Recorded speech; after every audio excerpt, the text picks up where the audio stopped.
Sir, it's good to have you with us. Great to be with you, Bianca. All right, so we've got, a lot of shenanigans going on. December 15th, it goes away. They don't let anyone board. They now have a Russian flag painted on the side of the hull. You have to wonder, Bella 1, which they renamed Marinera, actually, Manera had on it. We had a guest in the last hour, Congressman, saying, maybe it wasn't even oil. What else were they trying to get into Venezuela?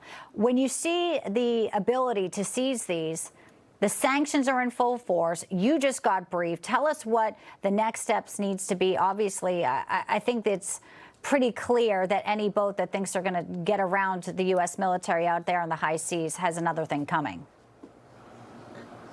Well, you're exactly right. And the purpose is to make sure those oil assets go into account and then they're distributed to help Venezuela rebuild. Now, again, we don't come as a conqueror, we come as a liberator, but also Maduro robbed the Venezuelan people.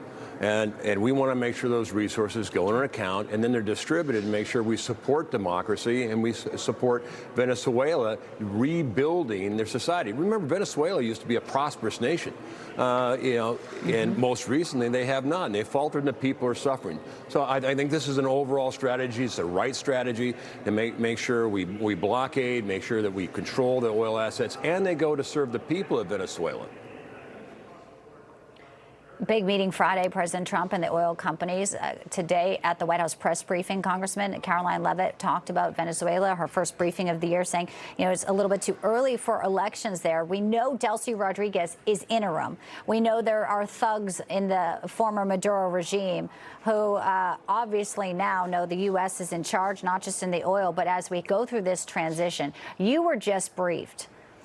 There was a lot of thought into this capture of Nicolas Maduro. It's not just about oil. Obviously now China, Iran, and Russia are all looking at the ability of our forces to go in and execute in a way that there are no casualties on the American side and find somebody who was basically thumbing his nose to the American officials to come get me.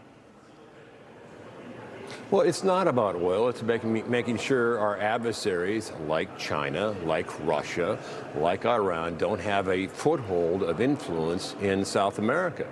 And you look at where their influence was. I mean, Venezuela has the largest concentration of Hezbollah and Hamas outside of the Middle East.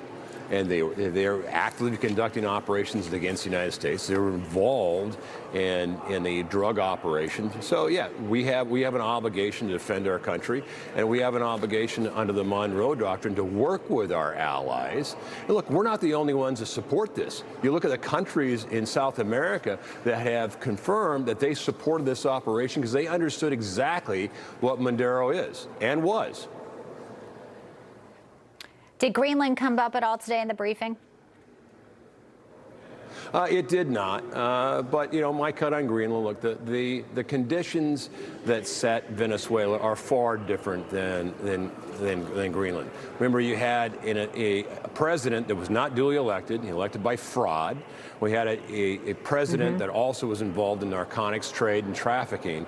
And Greenland does not represent a threat to the United States, nor does it have an unduly elected leader. But it is strategic to the United States and NATO. And quite frankly, Denmark does not have the capacity to defend Greenland.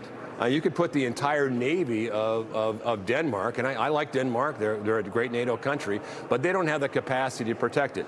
So, and the president, criticism, the president will never take military force off the table.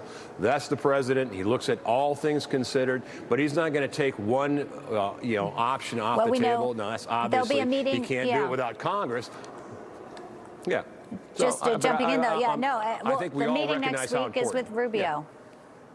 Yeah, and Rubio says he'll meet with the officials next week. So it's a dialogue that continues.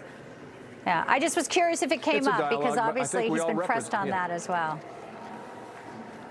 Sir, we got to leave it there. I'm so sorry, but great to have you with us, Congressman Zinke. Will you come back? Absolutely.